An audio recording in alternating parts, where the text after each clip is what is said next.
esta tarde tenemos con nosotros al doctor Ignacio Morgado. Él es ya la segunda vez que está con nosotros. Ya vino hace 2 años a hablarnos del cerebro emocional.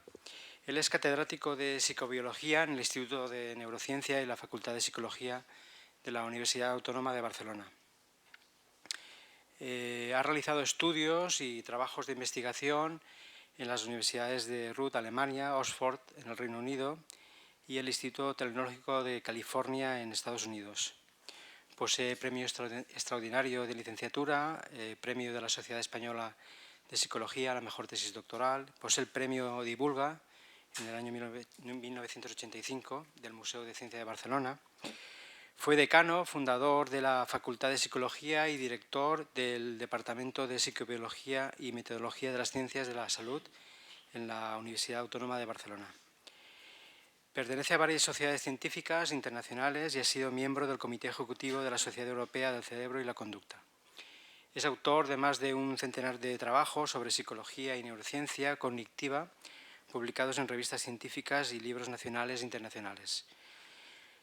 Sus últimas obras de divulgación científica son Emociones e Inteligencia Social, del 2010, Cómo percibimos el mundo, una aproximación a la mente y a los sentidos, del 2012, Aprender, recordar y olvidar, del 2014, y La fábrica de las ilusiones, del 2015.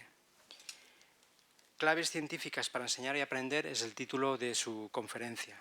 El mundo de la educación, yo creo que todos estaremos de acuerdo en que está un poco revolucionado. Las estadísticas y los rankings internacionales no nos dejan en buen lugar.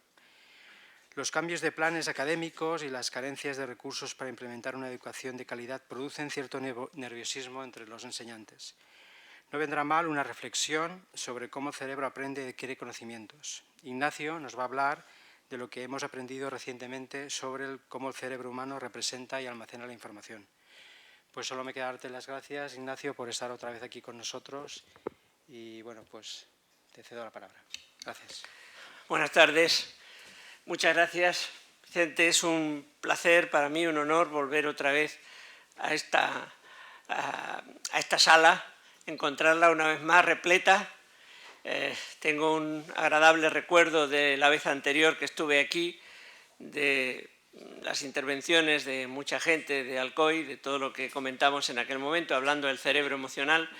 Hoy cambiamos un poco solo el tema, porque vamos a hablar del cerebro también, pero en relación no con las emociones, sino con otro proceso cerebral muy importante, el aprendizaje y la memoria. Y a mí, a la hora de hablar de este tema, me gusta empezar diciendo que no deberíamos de ser tan susceptibles como a veces somos a las evaluaciones internacionales que se hacen sobre nuestra educación. Muchos de los informes PISA nos dejan mal en muchos de los aspectos evaluados, pero yo estoy absolutamente convencido de que en nuestro país ni todo el mundo lo hace mal, ni todo el que lo hace mal siempre.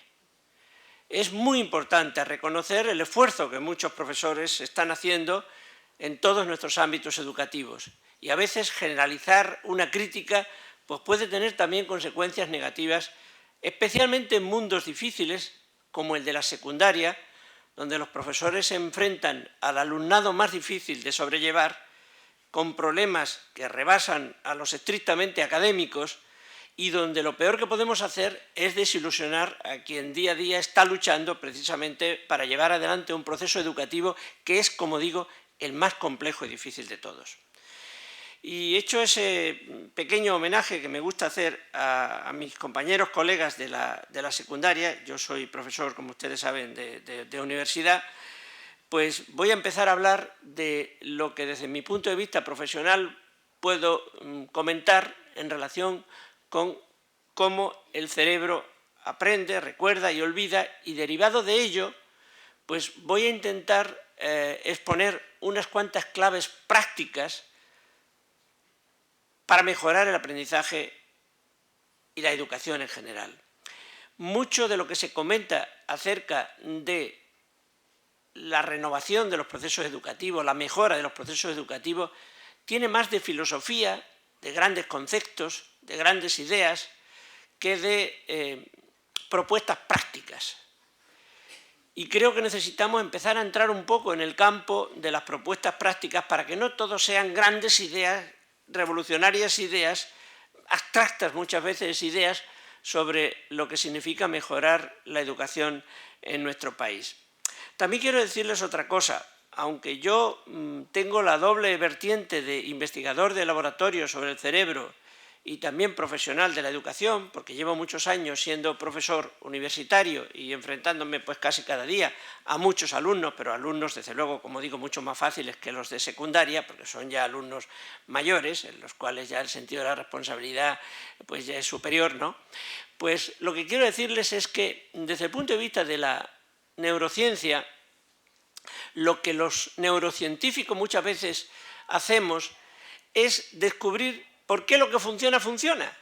Es decir, muchas de las nuevas ideas que podemos dar para mejorar la educación, los buenos profesores de siempre ya las conocen, ya saben cuáles son esos procedimientos.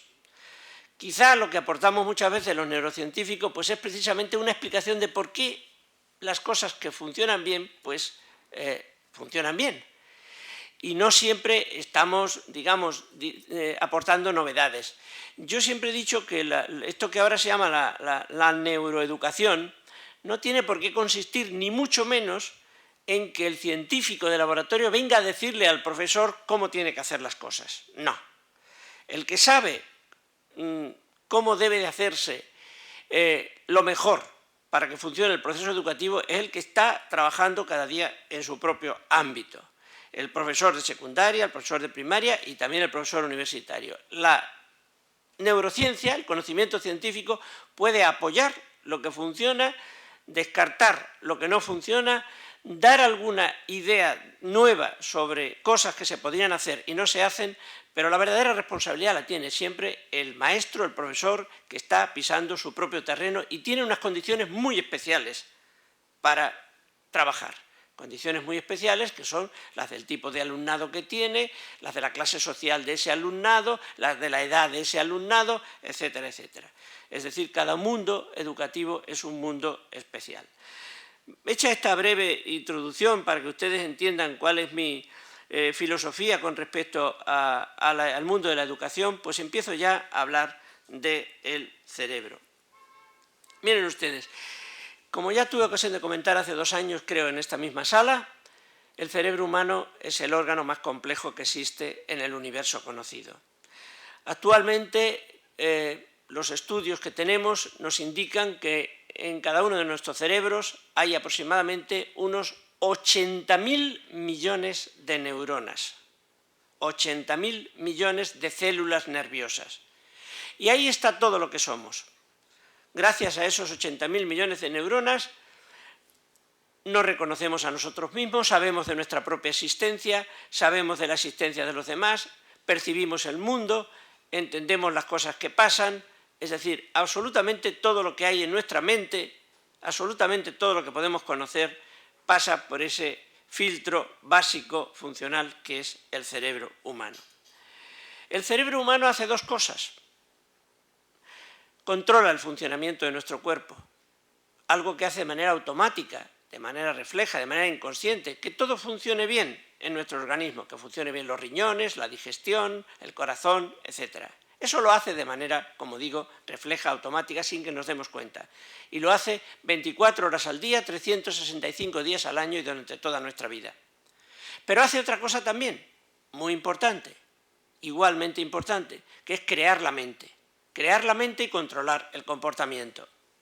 El cerebro humano es el que hace posible nuestras emociones, nuestras motivaciones, nuestra capacidad de aprender, nuestra capacidad de recordar, los sueños, el lenguaje, los pensamientos, la memoria.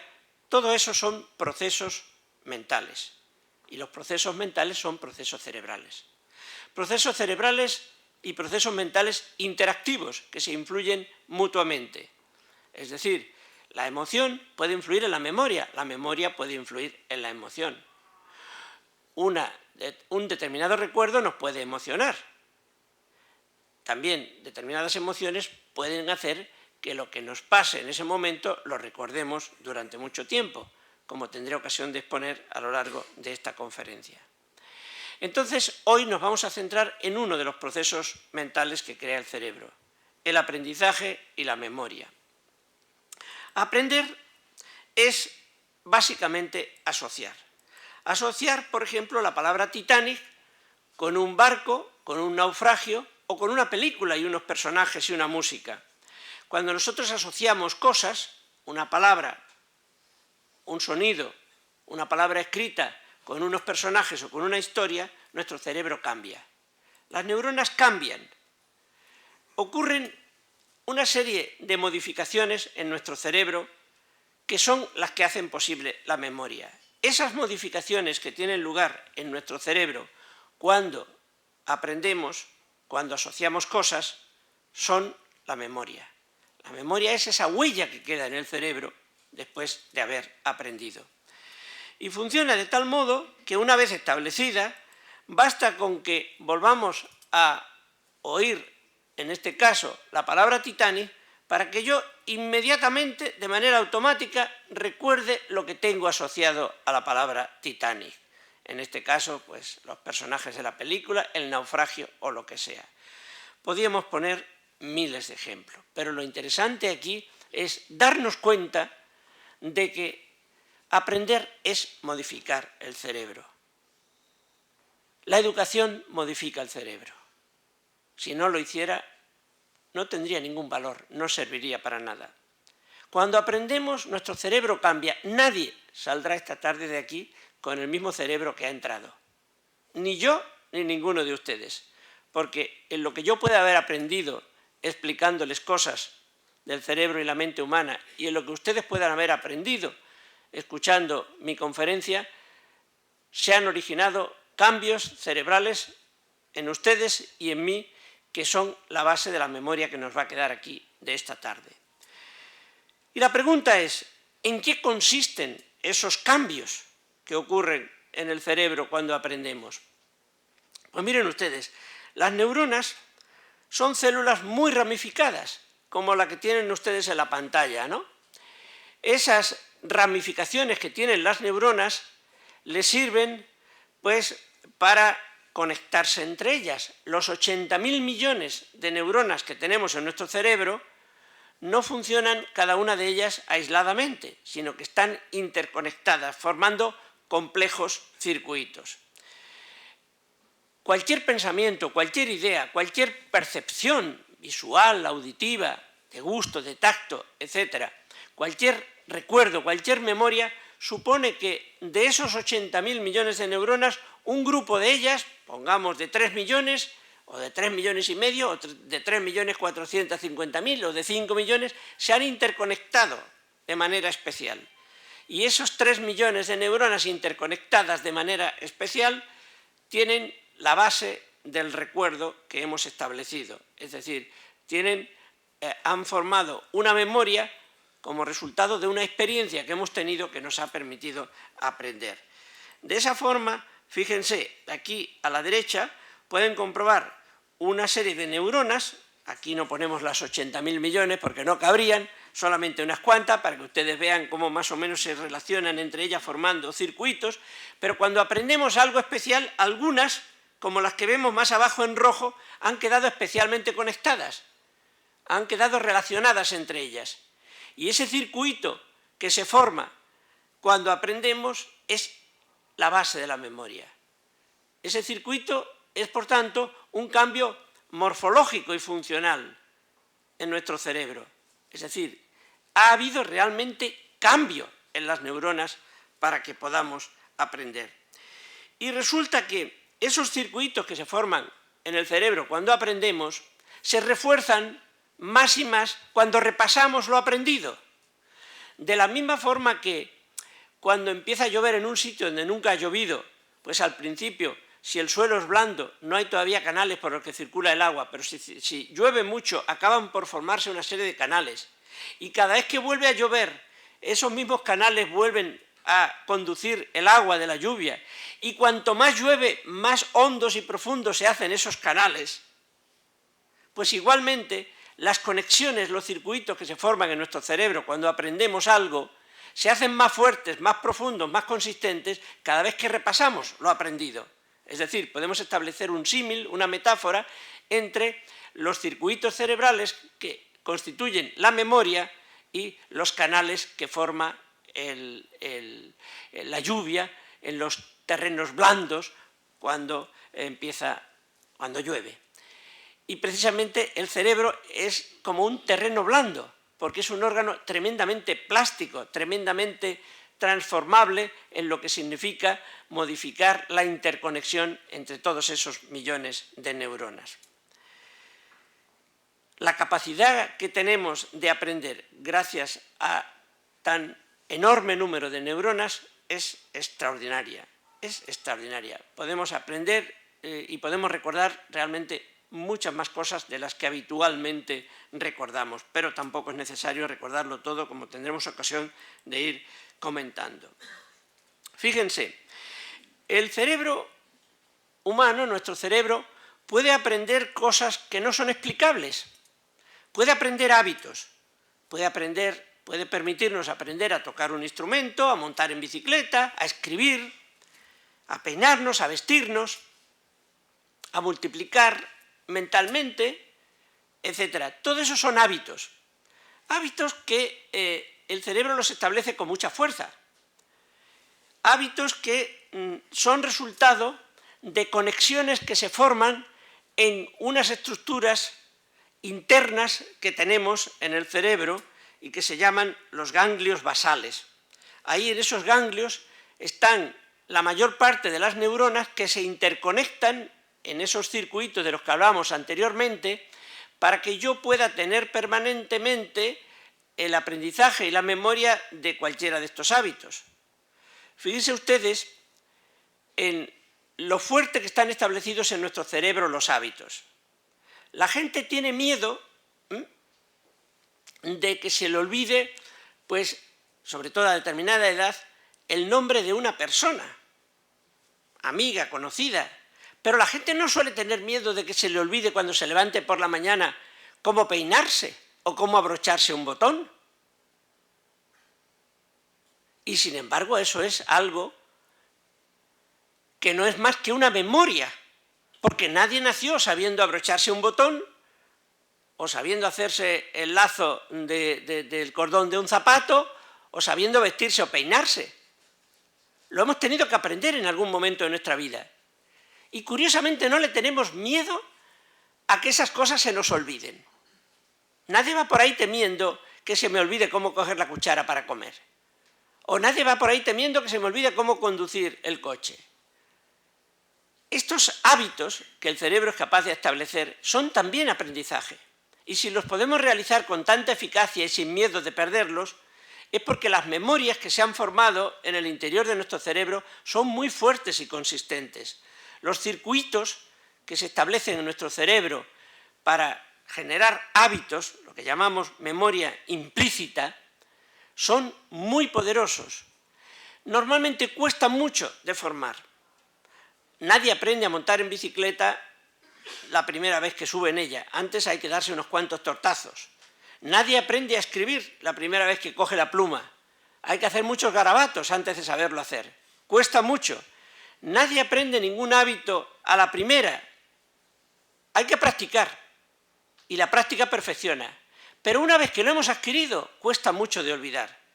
Tú puedes estar un año sin nadar, pero si aprendiste a nadar en tiempos, no te costará nada volver a la piscina y nadar, o al mar y nadar perfectamente. Aunque estés mucho tiempo sin montar en bicicleta, si algún día lo aprendiste, vas a volver a recuperar inmediatamente tu capacidad de montar en bicicleta. Así es la memoria implícita, así es la memoria de los hábitos. Eso también es un aprendizaje. Y casi todo lo que hacemos en nuestra vida, si tendemos a repetirlo mucho, pues acaba por convertirse en un hábito, en una memoria fuerte y poderosa, a la que, una vez establecida, no tenemos miedo de perder. Pero hay otro tipo de memoria, muy diferente, que ya no son hábitos. Esta es una memoria que podemos explicar. Es esa memoria que tenemos sobre las cosas que sabemos. Por ejemplo, cualquier persona pues tiene conocimiento de muchas cosas que han pasado en el siglo XX. Guerras, descubrimientos científicos, acontecimientos sociales, catástrofes, premios Nobel, etc. todo lo que uno recuerde y puede explicar de lo que sabe del siglo XX es memoria también. Es memoria, en este caso, declarable, declarativa, explícita. Si uno se acuerda del día de su boda y explica cómo fue ese día, pues eso también es una memoria explicable. Eso ya no es un hábito, eso es un conocimiento que uno tiene almacenado en su cerebro en forma de memoria explícita y que lo puede expresar en cualquier momento. Lo que ocurre es que las memorias explícitas no siempre las expresamos del mismo modo que los hábitos. En los hábitos somos muy constantes, uno siempre nada de la misma forma. Tú vas a la piscina y hay alguien nadando, no le ves la cabeza para saber quién es, pero dices, por la forma de nadar es Manolito, por la forma de andar es fulanito, porque los hábitos tenemos tendencia a ejercerlos siempre igual. Sin embargo, la memoria explícita, la memoria de las cosas que sabemos, cada vez que la explicamos de una forma diferente. Si yo explico el día de mi boda hoy ante un determinado grupo de personas, probablemente lo explicaré de una forma, pero cuando lo explique otro día ante otro grupo diferente de personas, lo más probable es que no lo vuelva a explicar igual, lo explique de otra forma diferente, que ponga el acento en aspectos diferentes de ese día. Estos son las memorias explícitas. Otro tipo de memoria bien diferente, que en este caso se forman los circuitos que las albergan, que las hacen posible, radican en partes diferentes del cerebro a los circuitos que forman las memorias de hábitos o memorias implícitas. En este caso hay una estructura muy importante del cerebro, que aquí la ven ustedes de este color lila, que es el hipocampo. Es una estructura muy importante para formar estas memorias del conocimiento que tenemos del mundo. Y es una estructura también muy interesante a considerar porque es una de las primeras que empiezan a fallar cuando nos hacemos mayores y empezamos a tener problemas de memoria. Problemas que no deberían disgustarnos más de lo normal, porque son absolutamente normales en la inmensa mayoría de las personas. Pero una vez más tengo que decir que la gente se preocupa excesivamente de los problemas de memoria, de ciertos tipos de memoria, como por ejemplo esa de recordar nombres de personas, de amigos, de películas, etcétera, cuando nos hacemos mayores, y sin embargo a la gente no le preocupa que al haberse hecho mayor, pues ya no pueda correr tanto como corría antes. La gente dice, bueno, pues, ¿qué me pasará que he empezado a perder la memoria? Pero la gente no dice, ¿qué me pasará que ya no corro como cuando tenía 30 años? No, la gente considera que es normal no correr lo mismo a los 60 que a los 30, pero no considera tan normal que tengas una memoria diferente a los 60 que a los 30. Y el problema es exactamente el mismo. La gran ventaja de hacernos mayores es que nos hacemos mayores, que vivimos más años. Pero claro, algún precio pagamos. Y ese precio, pues claro, es que el organismo sufre un deterioro natural que lo tenemos que asumir y adaptarnos a él y buscar la forma de superar esos deterioros. Pero lo que no puede ser es que cada una de esas personas que empiezan a tener problemas a los 50 años y abren el frigorífico y dicen, ¿y qué he venido yo a buscar aquí? ¿No? Y ya no saben qué van a buscar al frigorífico, ¿no? Pues ya está, ya estoy empezando a tener Alzheimer. Pues no. Es muy normal que a partir de cierta edad todos tengamos ya problemas de memoria que son, como digo, absolutamente naturales, resultado de que el cerebro pues, tiene también su proceso de envejecimiento y que no significa tener una enfermedad. Obviamente todos estamos expuestos a tener enfermedades, pero no todo el que empieza a tener problemas de memoria va a acabar teniendo una enfermedad grave. No hay que pasarse la mitad de la vida preocupado por cosas que nunca van a pasar. Ya tenemos bastante con preocuparnos de las que pasan, como para que además nos pasemos media vida preocupados de cosas que nunca van a pasar. Eso es muy importante tenerlo en cuenta a la hora de hablar de la memoria. El tercer tipo muy importante de memoria que tenemos es la llamada memoria de trabajo. Es esa memoria que utilizamos para pensar, para razonar, para tomar decisiones. Es esa memoria que te permite tener en mente las 2 o 3 jugadas que podrías hacer cuando estás jugando al ajedrez en función de las que haga tu contrincante. Es esa memoria que te permite, cuando tú multiplicas mentalmente 192 por 7, dices 7 por 2, 14. Ahora estás multiplicando mentalmente. No tienes que olvidarte de que 7 por 2, 14, de que te llevas una. Porque si te olvidas de que te llevas una, no podrás hacer el siguiente paso. 7 por 9 más una que me llevo. Entonces, durante un momentín tienes que retener en tu memoria las que te llevas. Y cuando estás intentando, por ejemplo, decidir, tomar una decisión, tienes que tener en tu memoria durante un tiempo breve las diferentes opciones que tienes, las diferentes cosas que puedes hacer para poder decidir cuál es la que al final haces. Ese tipo de memoria que dura poco tiempo, que consiste en retener unas cuantas informaciones en la mente para poder trabajarlas de alguna manera, decidir sobre ellas, es lo que llamamos memoria de trabajo. Aquí un ejemplo, fíjense, si yo les dijera, mira estas 3 figuras, 10 segundos, solo 10 segundos, después ya no las mires más y di sus nombres ordenados por tamaño. Para poder hacer este ejercicio, ustedes tienen que retener un ratito en su memoria la imagen o al menos el nombre de estos 3 animales, ¿verdad? Si no retienen durante un ratito esos 3 nombres, no pueden hacer este ejercicio. Pues si ustedes tienen la capacidad, que estoy seguro que todo el mundo la tiene, de retener un ratito esos 3 nombres para decir cuál es el animal más grande o cuál es el más pequeño, tienen capacidad de memoria de trabajo. Y retenemos muchas informaciones continuamente, porque es un tipo de memoria que la estamos utilizando continuamente en nuestra vida cotidiana, pues para decidir, para tomar decisiones, para planificar, para muchísimas cosas. Este tipo de memoria es muy importante en el mundo de la educación. Sabemos perfectamente que las personas más inteligentes tienen más capacidad de este tipo de memoria que las menos inteligentes. Y realmente esa capacidad te permite muchas veces ser más rápido, por ejemplo, a la hora de solucionar problemas matemáticos o problemas de otra naturaleza. La memoria de trabajo, por tanto, es un tipo de memoria muy relacionada con la inteligencia. ¿Dónde radica?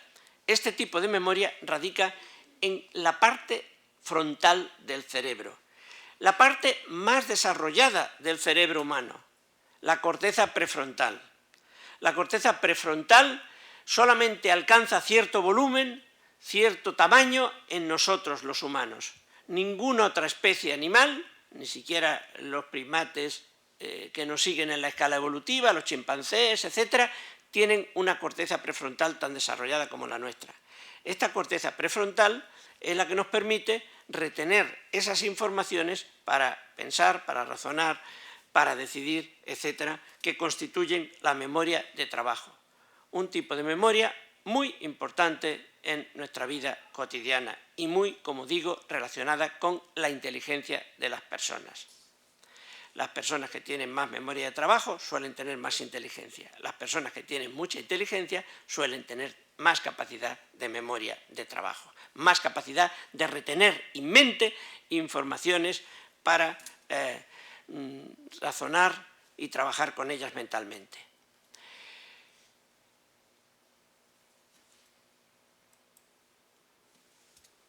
A veces olvidamos. ¿Y en qué consiste el olvido? Pues antes de hablar del olvido, pensemos en qué consiste el recuerdo. ¿Qué es recordar? Pues recordar puede ser algo tan simple como ejercer la memoria implícita, el hábito. Por hábito yo sé que 9 por 7 son 63, que no necesito ni pensar, porque como me sé la tabla de multiplicar de forma habitual, como memoria implícita, pues que no tengo que hacer ningún esfuerzo mental, simplemente 9 por 7, 63. Pero claro, si quiero recordar qué pasó el día de mi boda, o el día de la primera comunión del niño, o el día que hice unas pruebas para unas oposiciones, o lo que sea, cualquier cosa de mi historia personal o de mi vida, pues ahí ya me tengo que parar. Y me tengo que parar a reconstruir el pasado. La memoria compleja de nuestro pasado no es una memoria automática, como el 9 por 7, 63, como la memoria de los hábitos. La memoria de las cosas que yo sé, de mis conocimientos sobre el mundo, o de lo que me ha pasado personalmente a lo largo de mi vida, supone siempre, el activarla, supone una reconstrucción del pasado.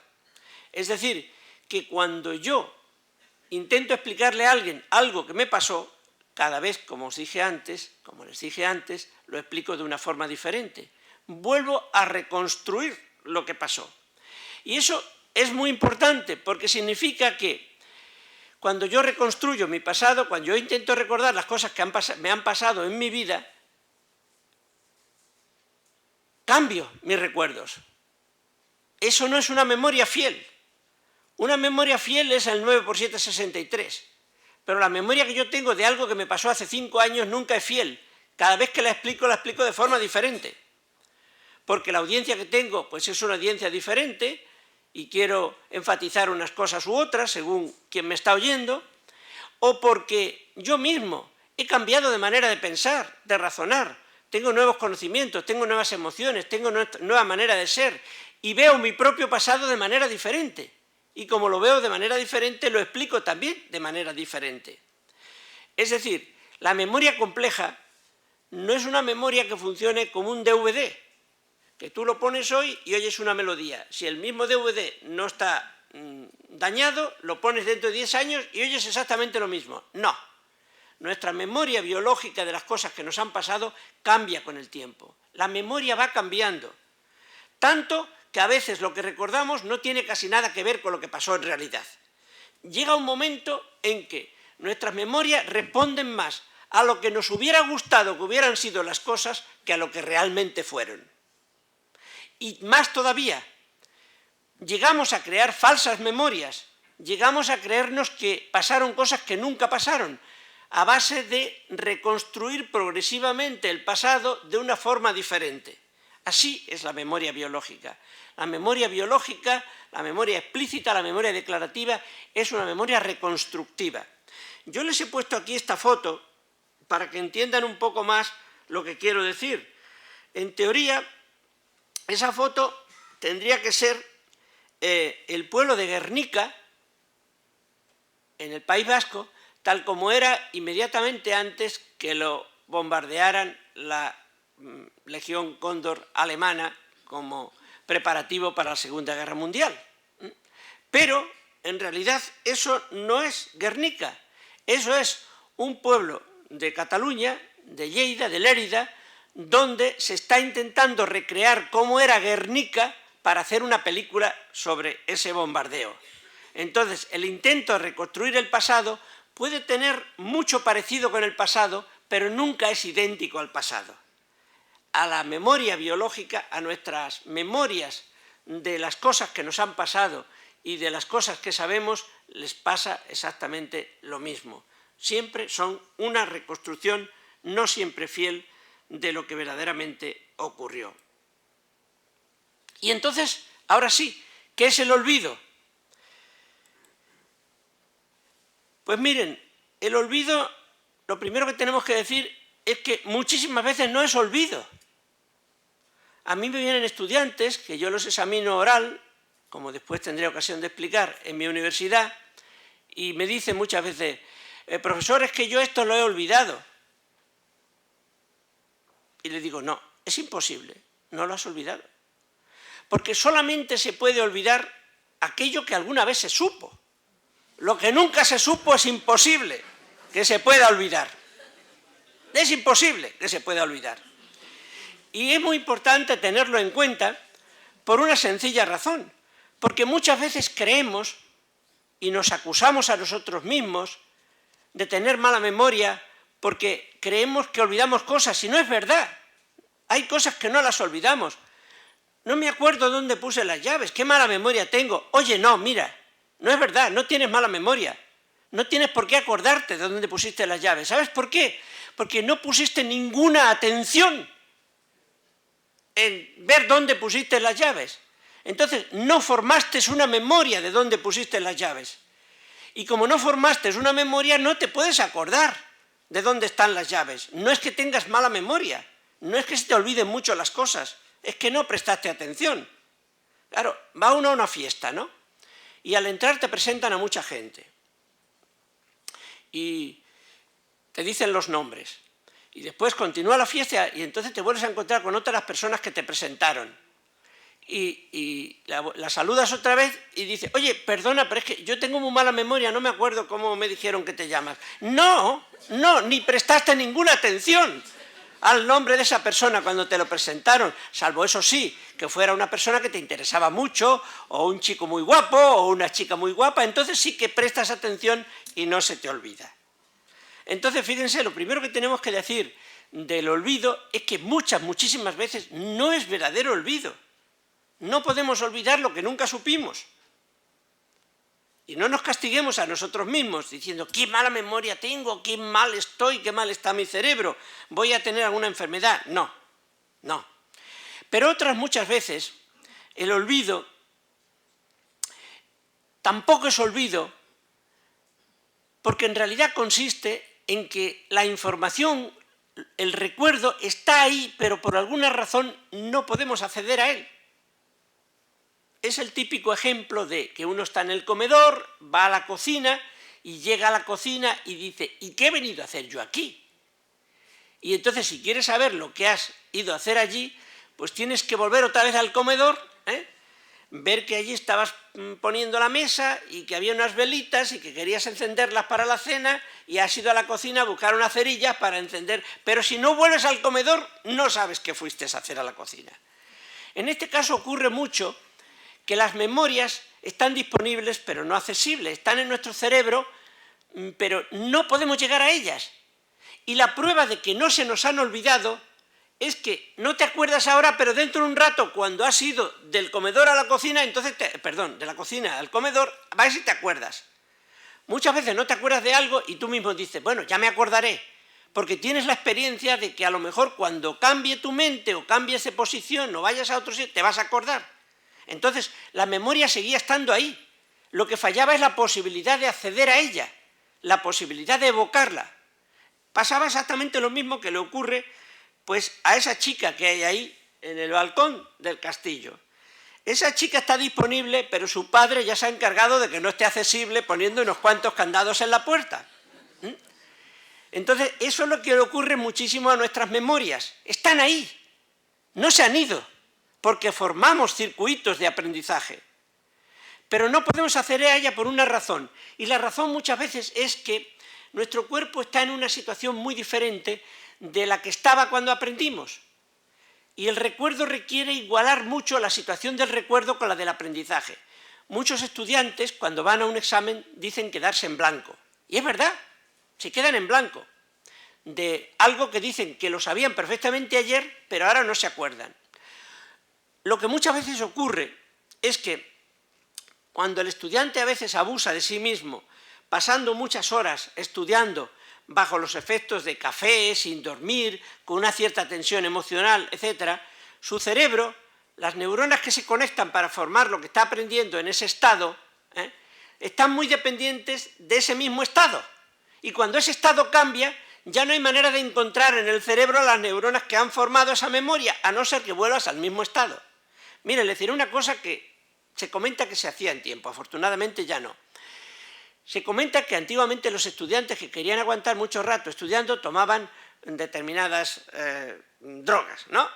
Anfetaminas o otro tipo de drogas, ¿no? Y el estudiante superlisto sabía que cuando hiciera el examen tenía también que tomar para el examen la misma droga, porque si no tomaba la misma, su cerebro estaría en una situación muy diferente a la hora de hacer el examen del que estaba cuando estudiaba. Y entonces estaría en la situación exacta que se encuentra este chico, que sabe que la chica está ahí, pero no sabe cómo llegar a ella.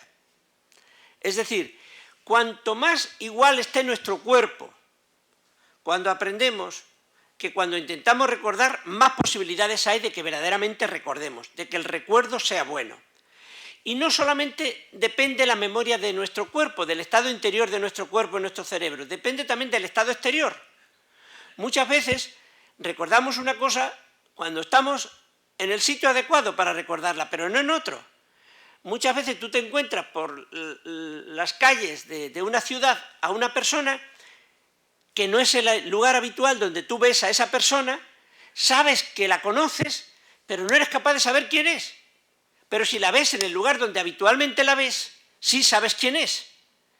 Por tanto, la memoria también depende no solo de cómo está tu cuerpo interiormente, sino también de en qué lugar estás tú cuando intentas recordar.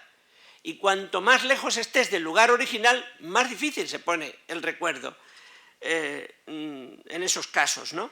A mí me gusta mucho evocar esta situación de disponible pero no accesible con unos versos magníficos de Antonio Machado, que aunque él no era científico, era un excelente docente, como ustedes saben, pero él solía decir esto en alguno de sus tratados poéticos, ¿no? Cuando recordar no pueda, ¿dónde mi recuerdo irá? Una cosa es el recuerdo y otra cosa es recordar. Aquí queda clarísimamente, meridianamente claro, Antonio Machado, que una cosa es la memoria y otra cosa es poder acceder a ella.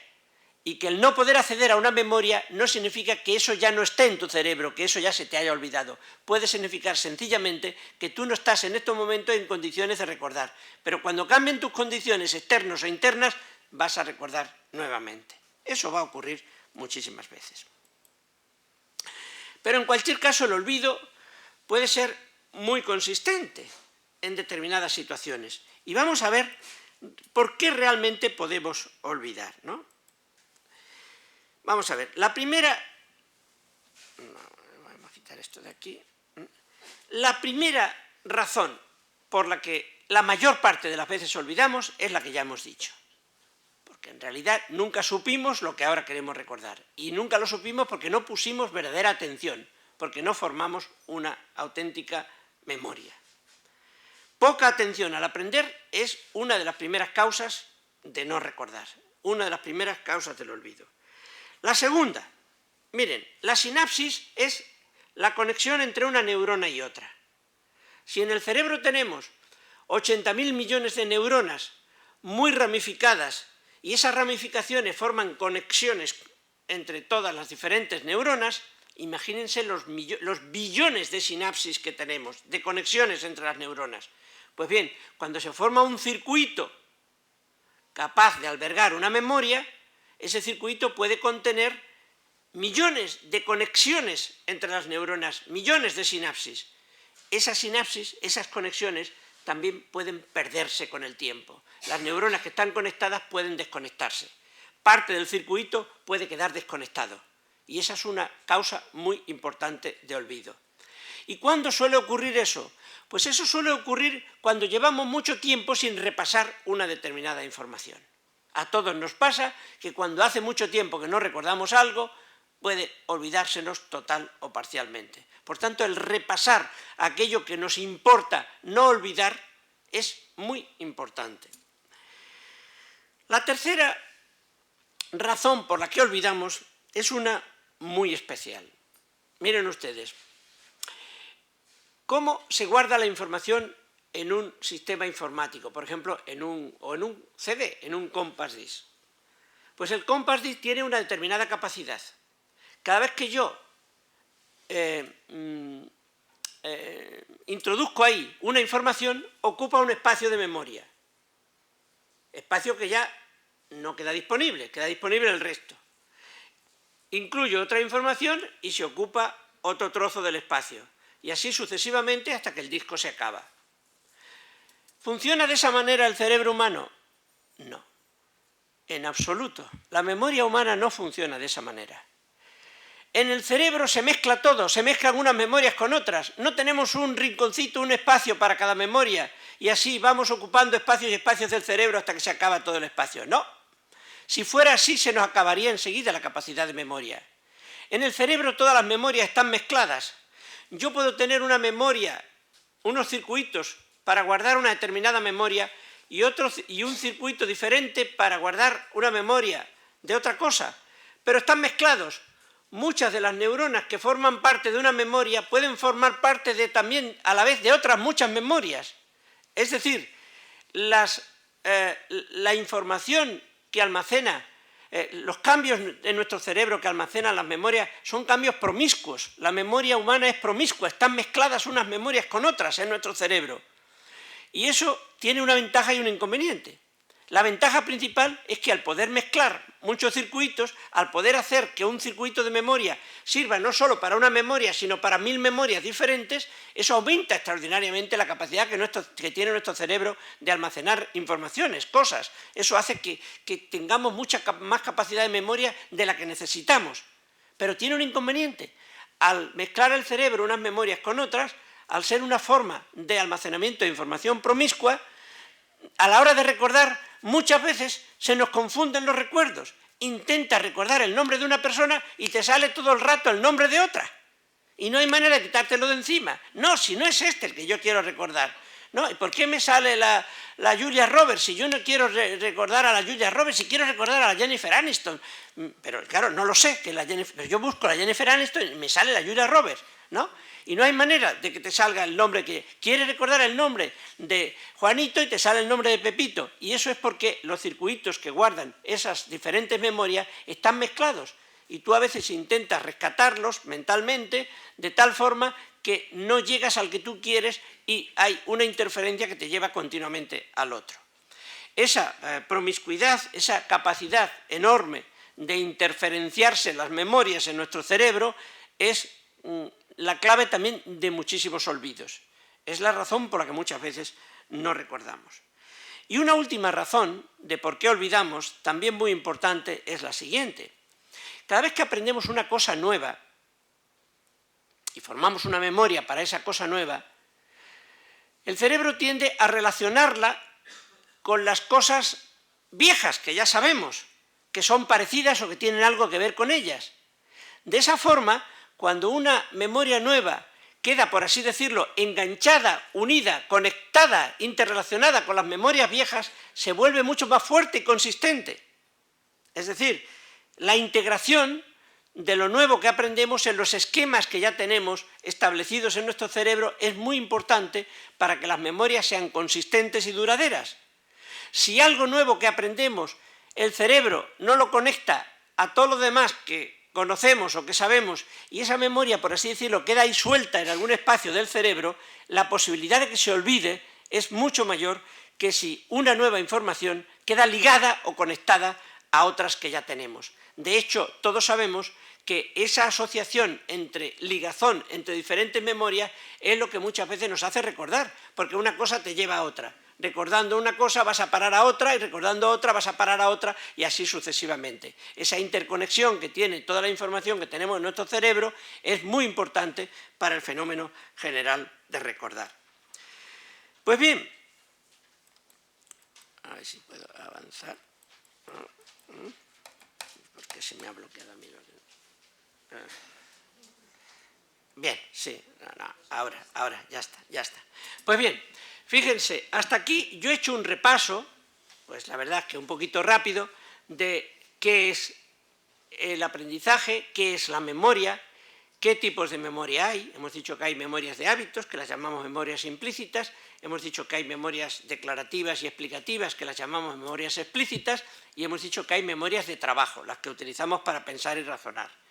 Después hemos pasado a hablar del recuerdo y hemos dicho que podemos recordar de manera automática o reconstruyendo el pasado y que podemos cambiarlo en esa reconstrucción. Y después hemos hablado del olvido y hemos dicho que muchas veces el olvido no es un verdadero olvido y también hemos comentado una serie de razones por las cuales olvidamos. Bien, ya hemos hecho una descripción con todo eso muy genérica de todo lo que es el aprendizaje y la memoria. Ahora vamos a ver cómo lo podemos mejorar. ¿Cómo podemos hacer que todo eso funcione mejor? Y cómo podemos hacer, sobre todo, que las personas que tienen dificultades para aprender puedan aprender más y mejor. Y otra cosa muy importante, ¿cómo podemos hacer que ese deterioro normal que le ocurre a todas las personas cuando empiezan a ser mayores, pues no se produzca ni con tanta intensidad ni tan pronto, como enlentecer el normal deterioro que todos tenemos que asumir si nos hacemos mayores y precisamente como una consecuencia negativa de la consecuencia positiva de vivir muchos años. No podemos pretender vivir muchos años y tener todas las capacidades mentales y físicas que teníamos cuando éramos muy jóvenes. Conformémonos, pues, con haber vivido todo ese tiempo y busquemos las formas de que nuestro deterioro mental, en este caso el relativo al aprendizaje y la memoria, no sea tan importante. Y aquí es donde yo voy a proponer una serie de medidas de carácter práctico. No voy a hacer aquí filosofía, sino voy a proponer cosas muy concretas para mejorar el aprendizaje y la memoria en cualquier nivel educativo. Con sus diferentes versiones, lo que voy a proponer sirve tanto como para el aprendizaje en primaria, como en secundaria, como en la universidad y como en cualquier ámbito de aprendizaje que tenga cualquier persona a lo largo de su vida. Se trata, en definitiva, como esa imagen que tenemos ahí nos expresa, de cómo evitar que el cerebro no se nos deshaga o no se nos vaya deshaciendo con demasiada velocidad cuando se produzca el deterioro natural de la vejez. Bueno, pues miren, lo primero que les tengo que decir, y no les va a sorprender, es que hay que evitar las dietas abundantes en grasas saturadas. Esto lo dicen continuamente los médicos, pues para la salud cardiovascular, para la salud física general. Pues bien, yo aquí hoy también se los digo para la salud de la mente. Es decir, las grasas son malas para la salud del cuerpo y también para la salud de la mente. ¿Por qué? Pues porque los científicos han comprobado, los neurocientíficos han comprobado, que las grasas saturadas hacen que los mecanismos químicos que permiten que las neuronas se conecten para formar memorias funcionan peor cuando hay muchas grasas en el cuerpo. Es decir, a las neuronas, vamos a decirlo de una forma inteligible, les cuesta más trabajo conectarse para formar las memorias. Por tanto, el abusar de las grasas saturadas, yo no voy a llegar a eso que se ha dicho estos días, que hay que dejar el jamón y todo eso, no voy a llegar a tanto. Pero sí les voy a decir que si alguien me pregunta, ¿y cuáles son las dietas esas abundantes en grasas saturadas? Pues, francamente, lo que está más bueno, muchas veces, es que es así. Ya sé que es malo, pero en fin, a mí, por ejemplo, me gusta muchísimo el queso manchego, pero sé que abusar de él, pues, no viene nada bien, y entonces hay que hacer algún sacrificio. O mejor dicho, das algún gusto alguna que otra vez, si está uno en permanente, digamos, inhibición de ese tipo de comida. Pues bien, las grasas saturadas, malas para el cuerpo y malas también para la mente y malas para la memoria. Eso de que a los niños que están en edad escolar se les atiborre de hamburguesas y esas cosas es malo para su educación y para la formación de memorias poderosas y consistentes. Segundo aspecto importante, el sueño. Miren ustedes, el sueño es algo de lo que yo podía hablarle, no voy a decir ya en una conferencia, sino en todo un curso. Lo que hemos aprendido los neurocientíficos sobre el sueño en los últimos años es impresionante, Y se relaciona muchísimo con lo que esta tarde estamos aquí tratando, porque es algo ya bien sabido, pero ahora yo les voy a dar a ustedes algunos detalles, que el sueño sirve para potenciar el aprendizaje y la memoria. Miren, todo el mundo sabe que dormimos pues, para descansar y que después de haber dormido, pues estamos descansados, nos sentimos mejor. Y es cierto, durante el sueño se reparan muchos mecanismos bioquímicos, fisiológicos, de los que han sufrido desgaste cuando estamos despiertos, en nuestro cerebro y en el resto del cuerpo, ¿no? Pero una cosa que ocurre durante el sueño es que esos circuitos que hemos formado durante el día y que son la memoria, se refuerzan, se potencian. Esos circuitos neuronales que albergan las memorias que hemos formado durante el día cuando aprendemos, se repasan durante el sueño, se reactivan durante el sueño y hacen que se refuercen, como cuando llueve más y los canales que forma el agua en los terrenos blandos se profundizan. Es decir, las mismas neuronas que se activaron y se conectaron cuando estábamos aprendiendo con el maestro o con los libros o con lo que fuera, vuelven otra vez a reactivarse cuando estamos dormidos.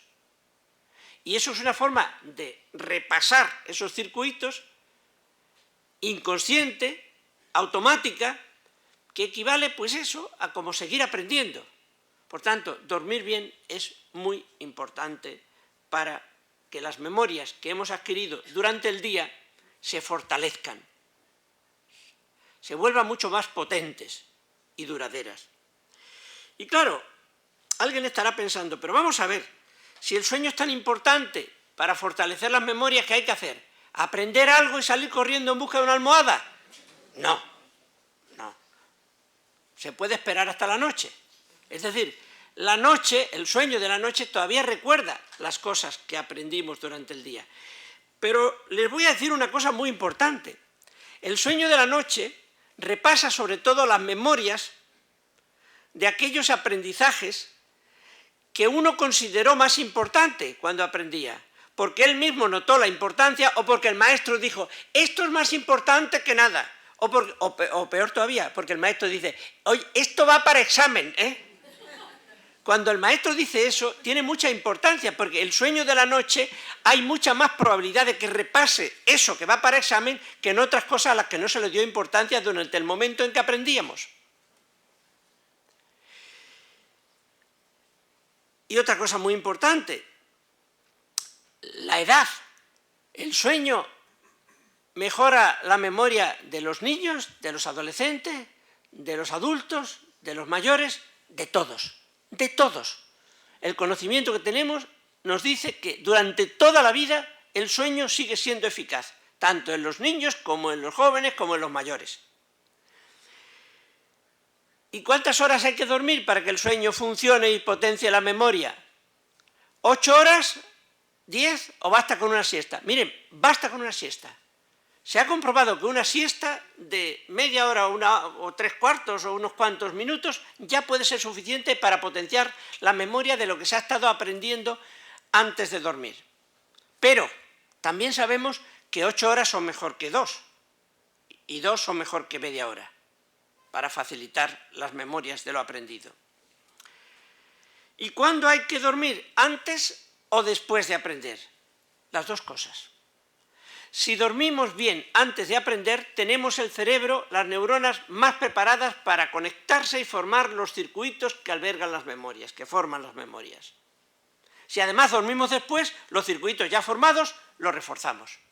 Es impresionante el papel que juega el sueño en relación con el mundo de la memoria y de la educación es enorme y cada vez lo tenemos más claro. Porque miren ustedes, si todo quedara en lo que les he dicho, todavía no sería especialmente importante. Pero es que hace mucho más el sueño, mucho más de lo que les he dicho hasta aquí. Miren, una de las cosas que hace el sueño es reorganizar en el cerebro, en la mente, la información que estamos aprendiendo durante el día, integrarla con la que ya tenemos aprendida, establecer un cierto orden coherente y lógico en la información que tenemos almacenada. Integrar lo nuevo con lo viejo, reestructurarlo, reorganizarlo. Y en esa reestructuración y reorganización de la información que tenemos, y todo eso ocurre de manera absolutamente inconsciente durante el sueño,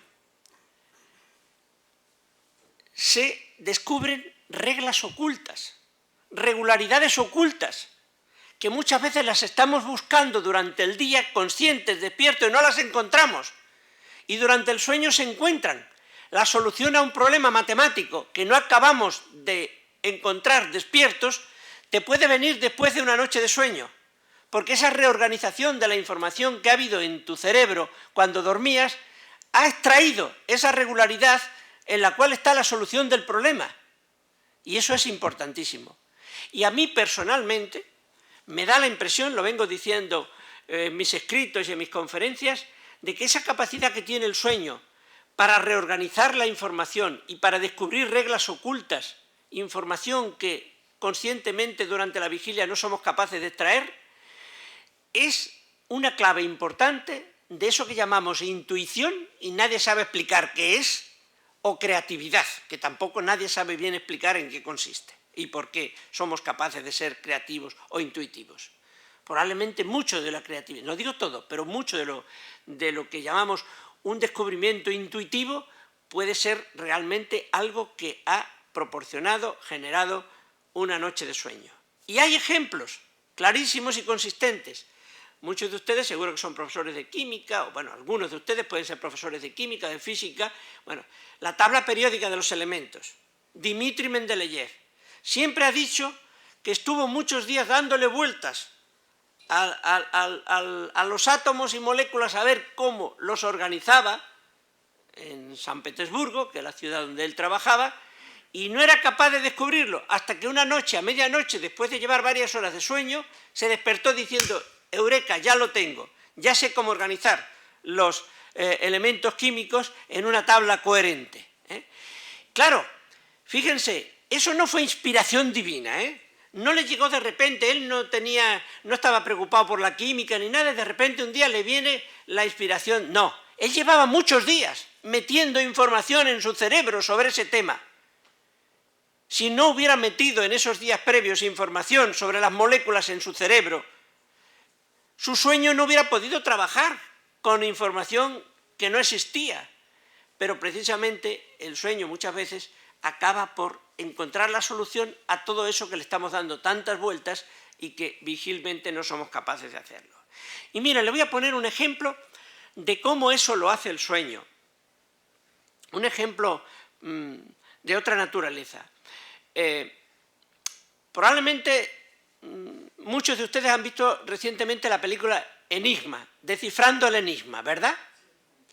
Que es la película que nos explica el descubrimiento o la investigación sobre el primer ordenador, que era un ordenador enorme, no tiene nada que ver con los pequeñitos que hoy tenemos, ¿no? ¿Qué es lo que se le encargó a Alan Turing?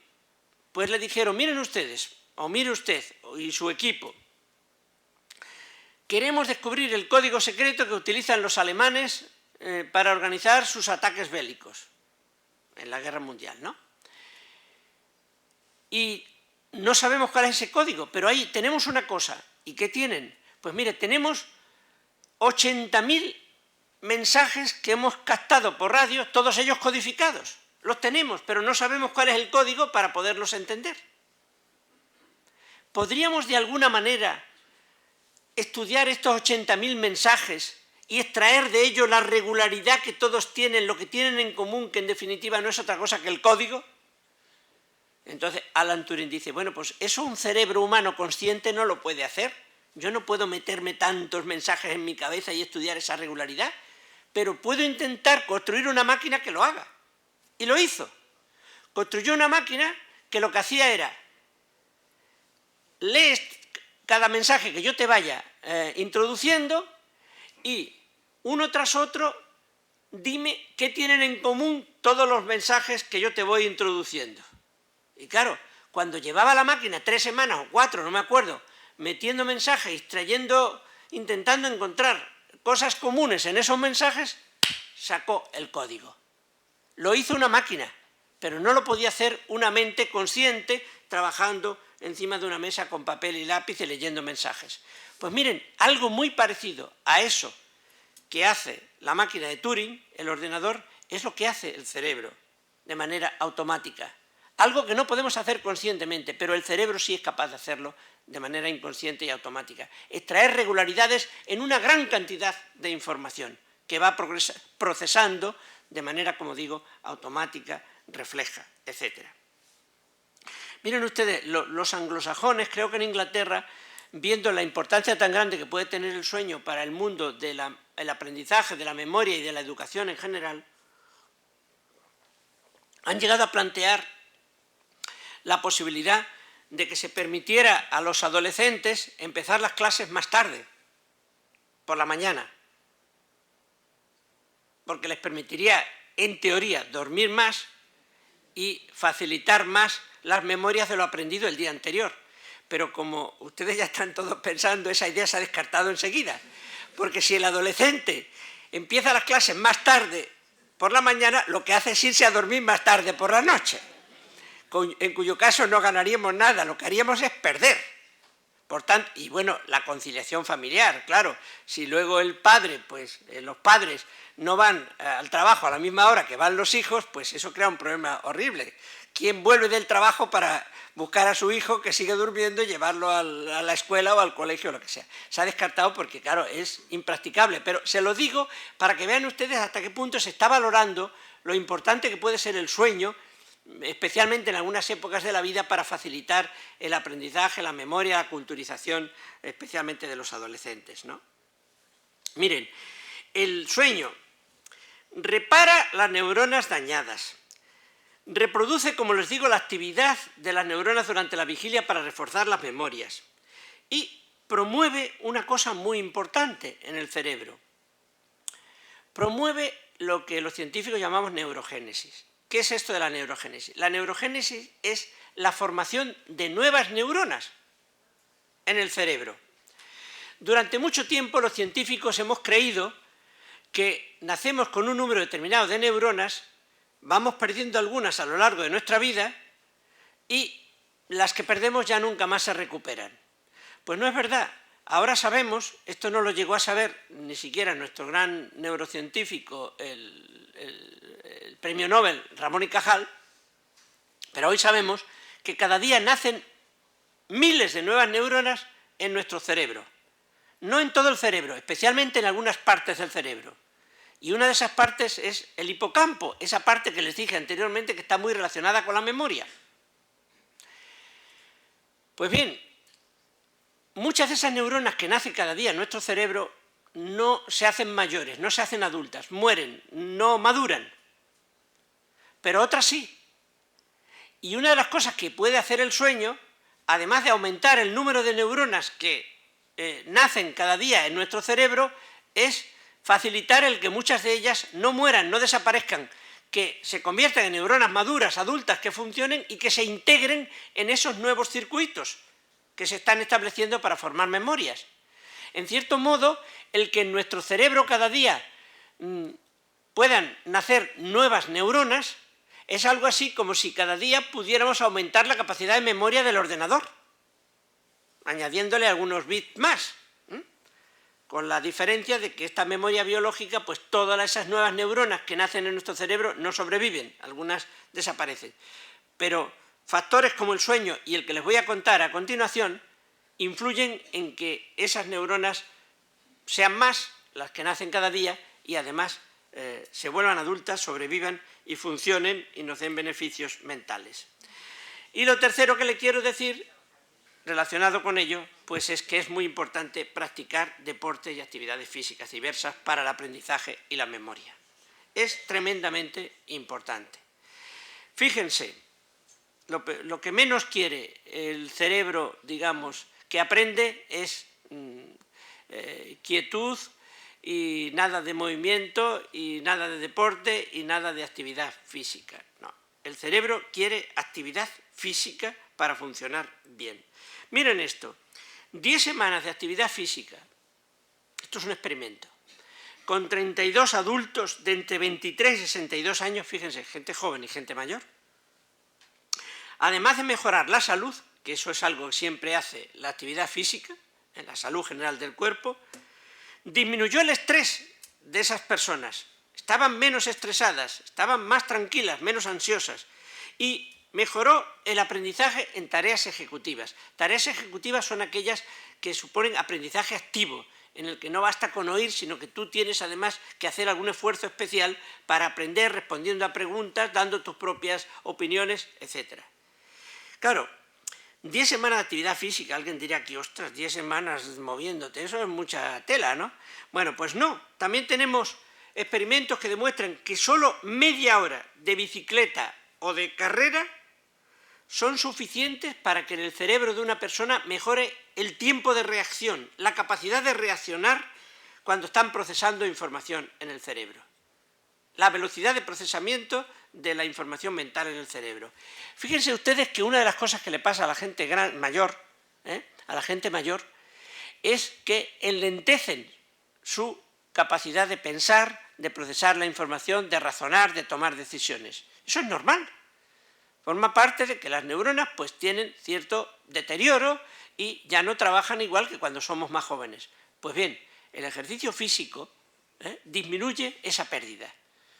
hace que las personas, incluso siendo mayores, puedan seguir pensando, razonando, realizando operaciones mentales con muy buena velocidad y capacidad. Y todo eso ocurre porque el ejercicio físico tiene algo especialmente milagroso, y es que cuando nos movemos, cuando realizamos ejercicio físico,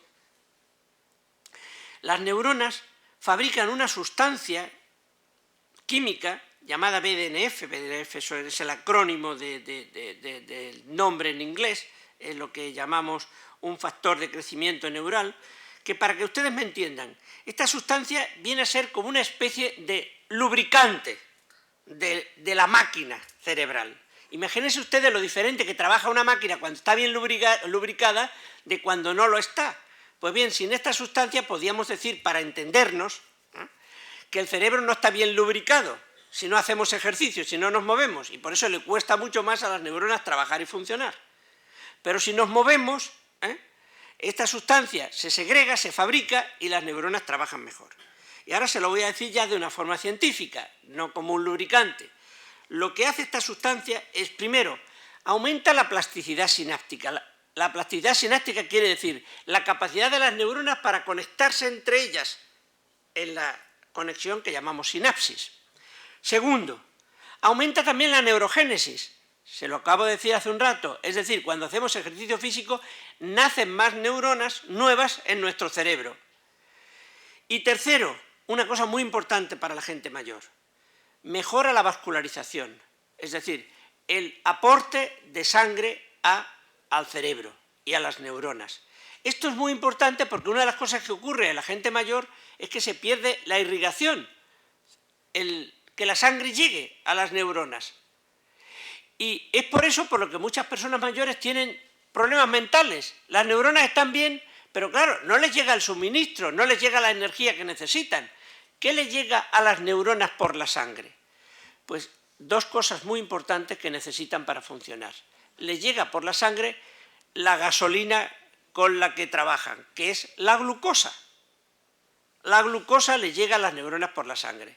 Las neuronas no pueden trabajar, no pueden funcionar, ningún proceso mental ni cerebral y por tanto mental puede funcionar sin glucosa. Si se reduce la vascularización, si los vasos sanguíneos se encogen y no llegan a todos los rincones del cerebro, muchas neuronas no reciben la gasolina que necesitan para funcionar, la glucosa y el oxígeno con el que queman esa gasolina y obtienen la energía con la que funcionan. Por lo tanto, hacer ejercicio físico significa mejorar la vascularización, mejorar el aporte de sangre y de lo que va por la sangre, la glucosa, el oxígeno y otros componentes que necesitan las neuronas para funcionar. Si no nos movemos, las neuronas están, digamos, como un coche al que se va acabando la gasolina. El cerebro humano, en su conjunto, el sistema nervioso, necesita mucha energía para trabajar. El cerebro humano se lleva él solito el 20 y tantos % de toda la energía que introducimos en el cuerpo con la alimentación. Y no se pueden permitir las neuronas estar ni siquiera un ratito corto sin que le llegue la glucosa, ese azúcar que necesitan para funcionar. Si las neuronas están unos cuantos minutos sin ese azúcar, enseguida perdemos el conocimiento y caen todos nuestros procesos mentales. Por lo tanto, es muy importante que al cerebro esté llegando continuamente la sangre. Muy importante. Y fíjense ustedes si es importante que por lo general todas las neuronas, todas las células del resto del organismo, de los músculos y de otros tejidos, para captar esa energía, para captar la glucosa, necesitan una hormona que fabrica el páncreas y que es la insulina. Si no hay insulina, la glucosa no llega a los tejidos, no llega al músculo, etc. Por eso la insulina es tan importante, para que el cuerpo funcione bien.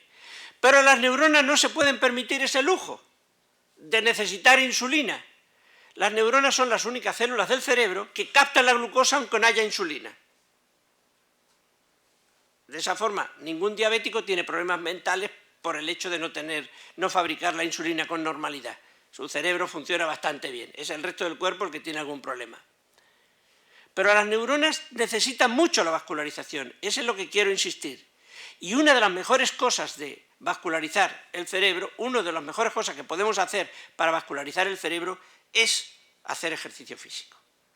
Esas tres cosas, sueño, ejercicio físico y alimentación sana, son como una especie de fondo de armario para el cerebro, el cuerpo y la mente, de fondo de armario biológico. Las mujeres me entienden con esto del fondo de armario mejor que los hombres, ¿no? Pues bien, el cerebro también necesita un fondo de armario. Pero ahora veamos algunas cosas de carácter práctico que son muy importantes para que el aprendizaje y la memoria funcionen. Ya no vamos a hablar de fondo de armario, ya vamos a hablar de cosas más especiales que podemos hacer para mejorar el aprendizaje y la memoria. Miren, ustedes, Aristóteles decía siempre, no hay que empezar por el principio, hay que empezar por lo que más atrae, ilusiona, motiva, etc., a la hora de impartir una lección, ¿no? Y tenía mucha razón, hay que empezar por lo que más motive, porque el cerebro humano tiene una gran capacidad de memorizar, pero no la ejercemos. No memorizamos todo lo que nos pasa, solo memorizamos algunas cosas de las que nos pasan. Yo estoy seguro que la mayoría de ustedes recuerdan cómo se enteraron de que había un ataque terrorista a las Torres Gemelas de Nueva York. Todo el mundo sabe decir dónde estaba, quién se lo dijo, qué hacían en aquel momento, ¿verdad? ¿Que lo recuerdan todos ustedes? Bien, fíjense que es una cosa que solo pasó una vez y han pasado un montón de años y todavía lo recuerdan. ¡Qué buena memoria debemos tener de eso!, ¿no? Bueno, pues ahora les pregunto, ¿y qué comieron aquel día? ¿Ah? No se acuerdan. Y que nadie me diga, es que ha pasado mucho tiempo, porque ha pasado exactamente el mismo que lo de las torres. Dos cosas que pasaron hace el mismo tiempo. Una se recuerda y la otra no. ¿Cuál es la diferencia? ¿Qué es lo que hace que una se recuerde y otra no? La emoción. Una realmente nos emocionó y otra no nos emocionó. Lo que no, bueno, comerían aquel día una cosa muy corriente, no les emocionó y por eso no lo recuerdan. Si hubieran comido algo muy especial, seguro que también lo recordarían, ¿no? Pero la emoción es el mecanismo que utiliza el cerebro para seleccionar lo que se registra en la memoria y por tanto se recuerda y por exclusión lo que se olvida. Y es un mecanismo tremendamente eficaz que ha establecido la evolución y la selección natural. Miren por qué. ¿Qué es lo que nos emociona? ¿Qué es lo que emociona a cada persona? Porque es diferente lo que emociona a cada persona de otras, ¿no? ¿Qué es lo que nos emociona? Nos emociona las cosas que son importantes para nosotros. Lo que no es importante no nos emociona. Pero cualquier cosa que son importantes para nosotros, porque es muy buena o porque es muy mala, me da lo mismo, nos emocionan. Entonces, el cerebro, recordando aquellas cosas que nos emocionan, en realidad lo que está recordando es aquellas cosas que son importantes para nosotros y está olvidando lo que no es importante para nosotros. Eso realmente es una estrategia evolutiva tremendamente eficaz, porque no tendría ningún sentido, sería un malgaste de energías biológicas y mentales el recordar cosas que no nos interesan. Solo recordamos lo que nos interesa, es decir, lo que nos emociona. Y hoy sabemos muy bien por qué recordamos mejor lo que nos emociona de lo que no nos emociona. Porque miren ustedes, una de las cosas que sirve para recordar lo que nos emociona es algo que la gente corriente confunde, la adrenalina. ¿Recuerdan la adrenalina? ¿Recuerdan? Yo les expliqué a ustedes aquí hace 2 años que la gente dice, ¡ay, me sobra adrenalina, tengo que liberarla como sea! Primero de todo, yo no sé cómo la gente sabe que le sobra adrenalina. No lo sé. Porque ya digo, aunque uno se desnude y se ponga frente a un espejo, la adrenalina no se ve por ningún lado. No sé que alguien le salga por las orejas o algo así, ¿no? Bueno, no. Pero es que la adrenalina no es una especie de moco que hay que sacar del cuerpo.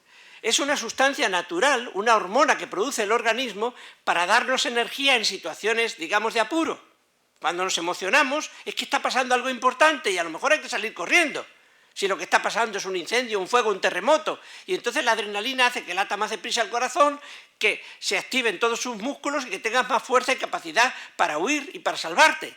Es decir, es algo bueno, no es algo malo el que se libere adrenalina.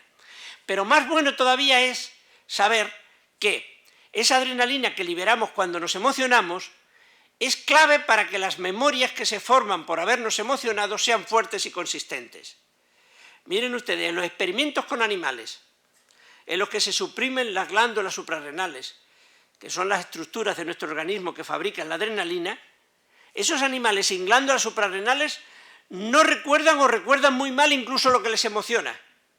Lo cual quiere decir que entre los mecanismos de la emoción que hacen posible que tengamos buenas memorias está la liberación de adrenalina que se produce a la sangre, desde las cápsulas suprarrenales, las glándulas suprarrenales a la sangre, cuando nos emocionamos. Esa adrenalina activa el sistema nervioso y activa los sistemas de memoria del cerebro, haciendo que recordemos mejor las cosas que nos estaban pasando en ese momento, cuando nos emocionamos.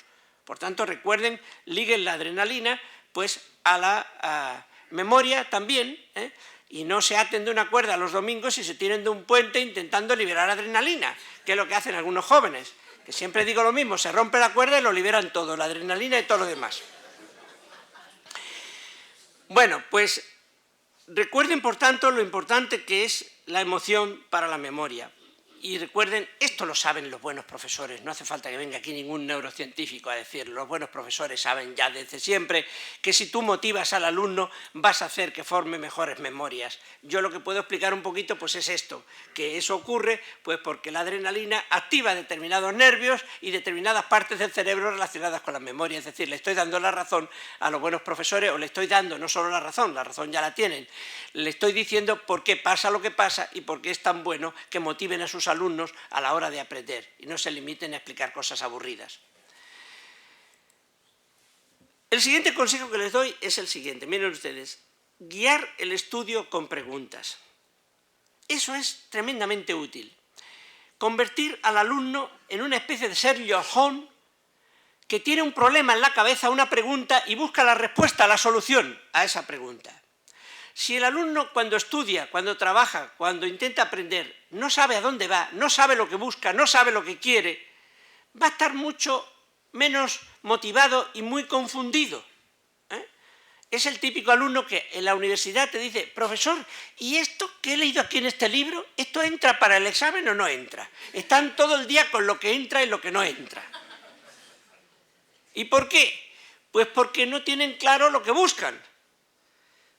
Como yo, en mi forma de trabajar, los alumnos tienen siempre preguntas a las que responder, preguntas que yo he trabajado, he calculado, pues la respuesta cuando me vienen con si entra o no entra, la respuesta mía es muy fácil. A ver, ¿qué pregunta te estás haciendo? Tal. ¿Esto que estás ahí leyendo responde a esa pregunta? Sí, pues entra. ¿No responde a la pregunta que te estás haciendo? Pues no entra. Mira qué sencillo. Entra todo lo que responde a las preguntas a las que tú tienes que contestar y no entra nada que no responda a ninguna de esas preguntas. Así de sencillo. Guiar el estudio con preguntas es una forma maravillosa. Se puede hacer en todos los niveles de enseñanza. Se puede hacer ya con los niños pequeños en primaria, que busquen cosas. En la secundaria ya ni te cuento. Y en la universidad, vamos, para mí es procedimiento ineludible. Fíjense las ventajas que tiene el guiar el aprendizaje con preguntas. Eso orienta la búsqueda de material. Es decir, el alumno sabe lo que entra y lo que no entra, dónde está y dónde no está la información que necesita.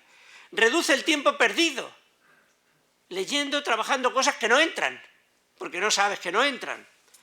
Aumenta la memoria a largo plazo. Es decir, cuando un alumno descubre, aprende algo, como resultado a un problema que él se ha planteado o que le ha planteado su profesor, la memoria que forma al encontrar la solución a ese problema es muy consistente, muy duradera, se mantiene en el tiempo, dura. Y sobre todo lo que les he puesto ahí en color rojo porque es especialmente importante. Ese tipo de aprendizaje guiado por preguntas genera autonomía para aprender. Y eso es uno de los objetivos que tiene que tener siempre cualquier profesor que se precie. Intentar que sus alumnos adquieran capacidad de aprender por ellos mismos, porque no toda la vida van a tener al profesor allí al lado para enseñarles. Hay que hacerlos cuanto antes lo más autosuficientes posibles. En todas las etapas, en todos los niveles de la enseñanza es esto importante. Yo diría que especialmente importante en la universidad, porque a los alumnos ya se les está acabando el tiempo de tener profesores o tutores o educadores que les ayuden a aprender. Ya están llegando a ese mundo en el que van a ser ellos por sí solos los que tendrán que buscarse las soluciones a todos los problemas que tengan.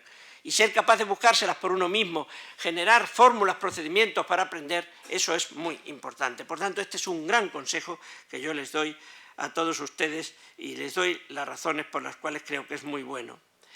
Entrenar la memoria de trabajo es otra de las cosas muy importantes. La memoria de trabajo es esa que antes comentábamos, que utilizamos para jugar al ajedrez, para pensar, razonar, calcular mentalmente, tomar decisiones, etcétera, etcétera. Ya les dije también hace un rato que esa memoria se relaciona con la inteligencia general. No. Hay una serie de recursos intelectuales que permiten trabajar mucho con este tipo de memoria. Hay un ejercicio que es uno de los más famosos que se llama el N atrás, N back en inglés, ¿no? Es un ejercicio que consiste en que la persona está sentada delante de una pantalla y en esa pantalla van apareciendo, por ejemplo, nombres. O podían ser números o podían ser imágenes, cualquier cosa, pero vamos a decir nombres. Y cada vez que aparece un nombre, tú tienes que recordar cuántas veces atrás apareció ese mismo nombre. Es decir, si aparece Pedro, y tú ya llevas 10 nombres en pantalla uno detrás de otro, tienes que acordarte de si Pedro apareció hace 3 veces, o hace 4, o hace 5. Acordarse de que apareció la vez anterior es muy fácil, eso es N1 atrás. Acordarse de que apareció 2 veces atrás es un poquito más difícil. Y acordarse de que ese mismo nombre apareció 5 veces atrás, eso ya es muy complicado. 10 ya ni te cuento. Pues bien, está demostrado que hay juegos especiales de este ejercicio, que si tú practicas media hora cada día, tu capacidad de memoria de trabajo aumenta extraordinariamente. Extraordinariamente. El primer día no eres capaz de recordar ni lo que pasó 2 veces atrás. El 10º día, cuando llevas ensayando media hora, te acuerdas de lo que pasó 10 veces atrás. Has activado tu memoria de trabajo. Es muy importante darse cuenta de que ese tipo de memoria, muy relacionada con la inteligencia, puede aumentar con la práctica. Porque eso significa indirectamente que la inteligencia que tenemos también puede aumentar con la práctica. Es decir, que no toda la inteligencia que tenemos viene determinada por herencia, biológicamente, genéticamente, y por tanto el ejercicio en determinados tipos de actividades puede mejorar no solo nuestro rendimiento en ese tipo de actividades, sino quizás nuestra inteligencia general. Pero miren, tampoco les voy a engañar. Hay una fuerte polémica en el mundo de la educación, de la psicología de la educación, en hasta qué punto el entrenarse en este tipo de ejercicios mejora tu memoria de trabajo de cualquier tipo. Hay quien dice, sí, mejora la memoria de trabajo, pero solo del tipo de trabajo que se parezca mucho a ese en el que tú has estado entrenado, ¿no? Yo este tema lo he trabajado con Silvia Bunge, que es una psicobióloga de la educación, de la neuroeducación en California. Es una muy buena científica, acaban de darle un premio importante precisamente por sus trabajos en neurociencia, y yo la conozco porque soy amigo de su padre, ¿no? Y le he preguntado, Silvia, vamos a ver, esto de entrenar la memoria de trabajo, ¿estáis de acuerdo con que lo que se adquiere es generalizable a cualquier otro tipo de situación? Es decir, si tú entrenas tu memoria de trabajo en un tipo de actividad concreta, mejora tu capacidad de solucionar solo problemas de ese tipo de actividad o también de otros parecidos. Y entonces ella me ha puesto un ejemplo, un metafórico, que a mí me gusta mucho. Dice, mira, Ignacio, esto es como si tú vas a un gimnasio, ¿no? Si tú vas a un gimnasio y haces mucho ejercicio de brazos, en el gimnasio puedes estar seguro de que cualquier otra cosa que hagas con los brazos, que no sea el mismo ejercicio que haces en el gimnasio, va a mejorar. Pero no esperes que si tú en un gimnasio haces mucho ejercicio de brazos, luego mejoren también ejercicios de piernas que tú hagas fuera del gimnasio. No van a mejorar. Ahora, si tú en el gimnasio haces ejercicios de todo tu cuerpo, piernas, brazos, cuerpo, espalda, caderas, qué sé yo, aumentará mucho la probabilidad de que mejore cualquier ejercicio físico de cualquier tipo que tú hagas fuera del gimnasio, aunque no tenga mucho que ver con lo que haces en el gimnasio. Pues en el mundo de la educación, me dice Silvia, es lo mismo.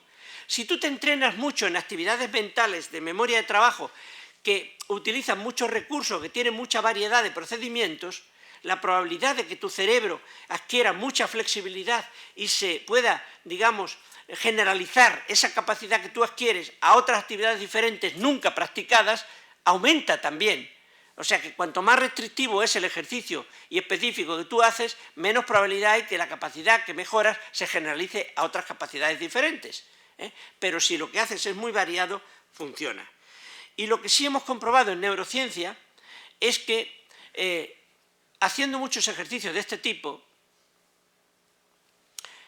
aumentan las conexiones en la corteza prefrontal, la de delante del cerebro, la que yo les dije a ustedes antes, que es muy importante para la memoria de trabajo. Por lo tanto, esto hay que hacerlo. Y por lo tanto, ya les digo que es un error intentar suprimir de la educación materias como las matemáticas o la filosofía. Porque esas materias, además de enseñar precisamente los propios contenidos de la filosofía o de las matemáticas, hacen trabajar al cerebro en este tipo de memoria. Y eso puede ser muy generalizable a otros tipos de conocimientos que no tengan en principio nada que ver con las matemáticas o con la filosofía. Pero el trabajo mental que se hace estudiando, por ejemplo, dilemas morales, que es lo que estudia la filosofía, y eso ya se le puede enseñar a los niños muy jóvenes, ya se le puede enseñar a plantear dilemas morales propios de la filosofía a los niños jóvenes. A ver, ¿tú matarías a una persona para salvar a 10? Eso es un dilema moral. El niño no lo va a resolver, como tampoco lo resolvemos los mayores, es cierto, pero va a pensar, va a activar su corteza prefrontal, va a generar conexiones neuronales, va a mejorar su capacidad de memoria de trabajo, igual que eso ocurre también cuando intentas solucionar problemas matemáticos, aunque no lo consigas, aunque no encuentres las soluciones, pero estás activando tu cerebro prefrontal, estás aumentando la capacidad de tu máquina de pensar, de tu máquina de razonar. Hay cosas que deberían de hacerse siempre y que no deberían de sacarse de la educación simplemente porque alguien piensa que no sirven para nada o que a los niños les molesta mucho las matemáticas porque suelen fracasar en ellas. Bueno, pues yo, mire, las matemáticas me han gustado más cuanto más mayor he sido. Nunca he sido bueno en matemáticas de niño y también probablemente me molestaban mucho porque era lo que más me costaba sacar una buena nota. Pero hoy día estoy absolutamente convencido, como profesor, como científico, como todo lo que ustedes quieran, que es importantísimo intentar aprender matemáticas. Y una de las cosas que me gustaría hacer el día que me jubile es hacer cursos de matemáticas para ver si consigo entender cosas que nunca entendí cuando fui estudiante. Es decir, es fantástico, de verdad, háganlo, es muy bueno. Un recurso nuevo fantástico también para aprender. Miren, practicar sistemáticamente el recuerdo y reconstrucción de lo aprendido. Eso de ir estudiando. Y en vez de seguir y seguir y seguir estudiando, pararse cuando ya uno ha estudiado media hora, una hora, y decir, venga, ahora voy a intentar reconstruir todo lo que he aprendido hasta aquí. Eso es fantástico. Fijaros, no es un test de memoria, no lo estoy planteando como un test para saber cuánto has aprendido, no, lo estoy planteando como una fórmula de aprender mucho más. Y funciona de maravilla. Experimentos que se han hecho con este procedimiento han sido publicados en las mejores revistas científicas del mundo. Tú te paras y cuando te paras intentas reconstruir lo que has aprendido hasta allí, no solo descubres lo que has aprendido, sino más importante todavía, descubres lo que todavía no has aprendido y creías que sabías. Ahí tengo un ejemplo que les quería comentar de un experimento que se hizo con niños de bachillerato. Se les daba un texto de ciencia a 80 alumnos, este texto que tienen ustedes aquí. Y los 80 alumnos se dividieron en 4 grupos. El primero se les decía que estudiaran ese texto en un tiempo dado, un par de horas, no sé cuánto, no recuerdo, de forma convencional. Lees y intentas aprenderlo. El segundo, lo mismo, pero en vez de estudiarlo todo intensivamente en 2 horas, en 4 periodos separados. Media hora, descanso, después otra media hora por la tarde, descanso, después otra media hora, lo mismo, el mismo tiempo, pero distribuido, no intensivo. El tercer grupo, como el primero, pero pidiéndole que hagan esquemas, diagramas de lo que van aprendiendo, como resúmenes, esquemas, diagramas, etc. Y el cuarto es el grupo al que se le pidió que hicieran esto que ahora les estoy proponiendo, que estudiara un poquito y se parara a reconstruir mentalmente lo que habían aprendido. Volviera otra vez a estudiar lo mismo y se parara otra vez a reconstruir lo aprendido, y así sucesivamente. Bueno, de los 4 grupos, el mejor sin duda, el que más recordó en una prueba de memoria al cabo de una semana, fue el cuarto. Este cuarto grupo recordaba mucho mejor y con mucha más claridad y comprensión el texto de ciencia que los otros alumnos que lo habían estudiado de otra manera. Es decir, los procedimientos de trabajo son muy importantes. Algunos son tan sencillos que a mí a veces pues me sorprende que no se practiquen más. Por ejemplo, en vez de darle usted a un alumno un texto y decirle, venga, tienes 2 horas para estudiártelo, dile una cosa muy diferente. Ahí tienes un texto y hazme de 3 páginas, resúmemelo en 15 o 20 líneas. Y cuando me lo hayas resumido en 15 o 20 líneas, resúmemelo las 15 o 20 en 3 líneas. Y cuando hayas hecho las 3 líneas, sácame las 5 palabras más importantes del texto. El que ha hecho eso sabe mucho más que el que estuvo 2 horas dándole vuelta al texto a ver si se lo aprendía o lo capturaba o lo entendía. Aprendizaje activo versus aprendizaje pasivo. El aprendizaje activo es siempre la clave para que el cerebro trabaje mejor y forme muy buenas memorias. Algo que favorece también el trabajo cerebral es el multilingüismo. El multilingüismo es algo fantástico. Tener la posibilidad de saber más de una lengua, fíjense, no 2, si uno puede con 3, 4, 5, mejor todavía. Y practicarlas, aprenderlas desde pequeño, hacer inmersión desde el principio y practicarlas durante toda la vida, eso es fantástico, eso es buenísimo. Y le voy a decir por qué. En primer lugar, si las aprende uno enseguida de niño, siempre va a ser un nativo de esas lenguas. Cuando ya la aprendes de mayor, puedes llegar a aprenderla, pero ya no eres nunca un nativo. Ya siempre se te reconocerá como alguien que ha aprendido de mayor, como un sobrevenido a la lengua. Segunda ventaja, la persona que conoce más de una lengua y las practica habitualmente y cambia en su vida cotidiana, adquiere esa flexibilidad cerebral de conmutar. Sus neuronas se acostumbran a conmutar, a cambiar de un criterio a otro, de una lengua a otra.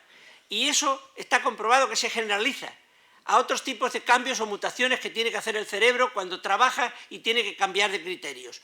Una persona que, por ejemplo, está haciendo un trabajo que consiste en clasificar cosas por la forma y de repente tiene que pasar a clasificar, después de llevar mucho tiempo clasificándolas por la forma, tiene que cambiar de criterio y clasificarlas pues, por el tamaño o por el color. Si es un bilingüe o un trilingüe, hace el cambio mucho más rápidamente que un monolingüe. Está más acostumbrado a conmutar. Su cerebro es más ágil, tiene más flexibilidad. Por eso son muy importantes las lenguas. Es decir, mejoran el funcionamiento cerebral. Pero ahora les voy a decir otra cosa que les gustará todavía más oír de las ventajas que tienen las lenguas.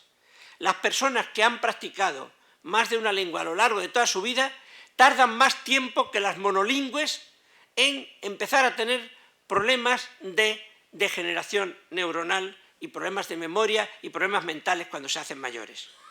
Hay unos trabajos fantásticos hechos ya en clínicas neurológicas del Canadá, donde, por ejemplo, se ha cogido a 100 personas que están allí internadas con deterioro mental, unas con demencia simple, otros con Alzheimer, otros con Parkinson, otros con otro tipo de alteraciones mentales.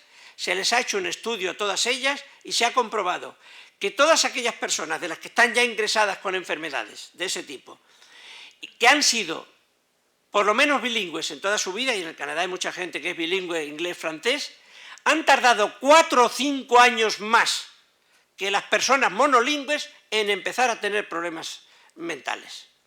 4 o 5 años más. O sea que otra razón muy importante para ser multilingüe, quien pueda serlo, es precisamente la capacidad que tiene el multilingüismo de mantener el cerebro en forma cuando nos hacemos mayores. Por tanto, es un privilegio vivir en territorios como los de esta franja mediterránea, donde uno puede practicar muy bien 2 lenguas y no olvidarse de ninguna. Y no solo 2, el que pueda llegar a 3, que llegue a 3, y el que llegue a 4, mejor, y el que llegue a 5, mejor. Es un privilegio para mucha gente tener familia que habla diferentes lenguas y haber podido entrar en contacto con esas diferentes lenguas desde la infancia. Y desde luego lo que no hay que hacer es obligar a los maestros a enseñar lenguas que ellos mismos no conocen. Ahí hay que buscar otras soluciones, otras soluciones. Pero desde luego quien pueda hacerlo no debería perder la oportunidad. Hay un científico catalán que siempre dice: si de mí dependiera los 5 primeros años de la vida de los niños, en la educación los dedicaría única y exclusivamente a aprender 4, 5, 6 lenguas. Porque esa es la única edad en que se pueden aprender 4, 5, 6 lenguas y bien. Lo demás se puede aprender todavía, aunque sea un poco más tarde. Pero las lenguas, como no las aprendas bien en los 2 o 3 primeros años, ya nunca, sobre todo la parte fonética, que es la más difícil de adquirir, la de la pronunciación hablada y la prosodia, esa, como no la aprendas enseguida, en los primeros años no la aprenderás nunca bien. A entender puedes aprender incluso de mayor. A hablar bien con los fonemas correctos, eso o lo haces muy joven o no lo haces ya nunca bien. Porque está demostrado que el cerebro humano nace con unas partes determinadas de la corteza cerebral que es donde se imprimen las lenguas cuando se aprenden muy tempranamente. Si se aprenden más tarde, ya se imprimen en otras partes del cerebro, en otros circuitos neuronales que ya no tienen la misma capacidad para ejercer el pronunciamiento verbal que las partes del cerebro originalmente establecidas por la selección natural y la evolución para ello. Entre las lenguas a aprender, yo incluyo también siempre la música, porque es otra forma del lenguaje y es algo maravilloso también en la vida. Por lo tanto, aunque uno no vaya a tener alumnos virtuosos, el aprender algo de música, o muchos si es posible, también es otra forma de lenguaje que hay que aprender y que tiene, aparte de las ventajas propias que tiene el saber música en sí mismo, tiene otras muchísimas ventajas porque también es una forma de entrenamiento, de gimnasia cerebral que viene de maravilla para realmente aumentar las capacidades mentales de una persona. Y si yo me tuviera que quedar con una de las propuestas que hoy les hago aquí para mejorar la capacidad de aprender y para mantener el cerebro en forma cuando nos hacemos mayores, les diría que la lectura. Porque la lectura es el mejor gimnasio que existe para el cerebro. Porque es el que tiene la mejor relación costo-beneficio. Los beneficios que produce son inmensamente superiores a lo que cuesta leer. Habría que leer toda la vida, desde pequeños hasta el último día de nuestra vida. Cuando leemos, activamos todas las áreas de nuestro cerebro, todas las áreas corticales, las perceptivas, las motoras, las del pensamiento, las de la emoción, las de la memoria.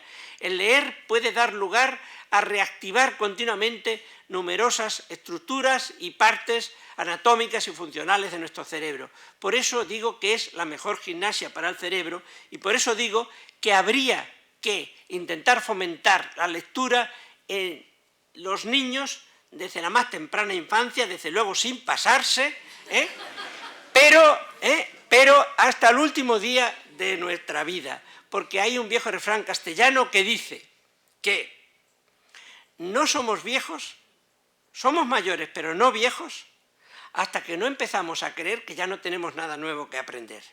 Mientras creamos que todavía nos quedan cosas por aprender, quizás somos mayores pero todavía no viejos. Por último, voy a acabar ya enseguida, hay técnicas de estudio y de trabajo que nos enseñaron los maestros tradicionales que son fabulosas, son estupendas. Sintetizar, resumir, aprender de memoria reglas de ortografía, escribir al dictado, todo eso es fantástico, fantástico para la memoria, fantástico para crear memorias implícitas que nos ayudan a desarrollar las explícitas, etc. Y es una pena que muchos de estos hábitos que nos enseñaron los viejos maestros se hayan perdido, porque aunque no haya que abusar de ellos, son hábitos que se adquieren y que resultan fantásticos. Saberse las reglas de ortografía te ayuda muchísimo.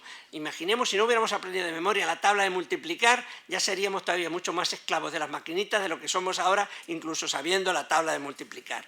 Hay una serie de cosas que nunca deberíamos prescindir de ellas. Y el examen oral, por último, para llegar al final de todo esto, es para mí la manera más fabulosa de hacer que los alumnos estudien de la mejor manera posible. Cuando un estudiante sabe que se tiene que examinar oral, estudia intentando comprender lo que estudia. Cuando se tiene que examinar escrito, sabe que aunque escriba cosas que no entiende, podría incluso aprobar el examen, pero en un examen oral sabe que o da a entender que lo que está diciendo lo entiende o no aprueba. Por eso la ventaja del examen oral no es solo que te permite saber muy bien lo que el alumno sabe. La principal ventaja es que incita al estudiante a aprender de manera activa, a aprender comprendiendo lo que está tratando de conocer, comprendiéndolo, sabiendo por qué las cosas son como son. Porque hasta que no las comprende no se siente capacitado para ser capaz de explicárselo a otra persona. En ese sentido yo también siempre le digo a mis estudiantes, nunca creáis que sabéis algo porque tenéis la impresión mental de que creéis que lo sabéis. Agarrad una de esas cosas que mentalmente decís, sí, yo esto ya lo sé. Coged un lápiz y un papel en blanco y empezar a escribir sobre eso que creéis que sabéis tanto. Os vais a llevar unas sorpresas tremendas. De lo que uno cree que sabe muchísimo, cuando se pone uno a explicarlo a otra persona o a escribir, resulta que no sabe ni escribir 3 líneas. Y es cuando uno se da cuenta de lo que te engaña, de lo que nos engañamos a nosotros mismos cuando queremos saber más de lo que realmente sabemos. La verdadera prueba de conocimiento tiene que ser siempre práctica. No, eso de, si esto yo ya me lo sé, alto ahí, demuéstralo. Mientras no lo demuestres no te lo sabes. Y demostrarlo es o escribirlo o explicarlo. Y explicarlo con sentido, con conocimiento y con coherencia. Hasta que no seas capaz de algo de eso, no sabes verdaderamente algo. En definitiva, hay cosas que para aprenderlas requieren sobre todo repetir y practicar. La práctica perfecciona. Hay que repetir mucho para aprender a escribir, para aprender una lengua. Una lengua no se aprende con 2 clases semanales que muchas veces son de gramática. No, se aprende gramática, pero no se aprende la lengua. Reglas gramaticales, accidentes y nombres geográficos, el mismo cálculo matemático o los que estudian derecho a aprenderse leyes, eso solamente se puede aprender repitiendo, de memoria, como decimos habitualmente. Pero hay otras muchas cosas, el conocimiento científico general, la historia, la geografía, la filosofía, el arte, que ya no se aprenden repitiendo, se aprenden sobre todo contrastando informaciones, comparando lo que dice un libro con lo que dice otro, comparando lo que dice el profesor con lo que dice el libro, comparando lo que dice un alumno con lo que dice otro, viendo a ver cuál te explica mejor una cosa de las informaciones que tienes, es decir, contraste, comparación.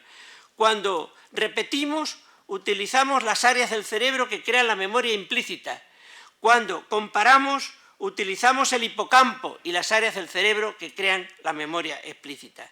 Sé que mucho de lo que he dicho aquí, sobre todo los que de ustedes son profesores ya lo saben, probablemente lo único que he hecho ha sido confirmar y darles alguna razón científica de por qué funciona lo que funciona, pero creo también que quizás algunos de los consejos que les he dado, resultados de mi propia experiencia, quizás le puedan ser de utilidad. Quien quiera saber mucho más de todo lo que aquí he explicado con mucho más detalle, pues le recomiendo leer mi libro, Aprender, Recordar y Olvidar, claves cerebrales de la memoria y la educación. Ahí explico todo esto, todavía con muchísimo más detalle e intensidad. Ha sido para mí un placer volver a hablarles otra vez aquí en Alcoy, como lo hice hace un par de años. Muchas gracias.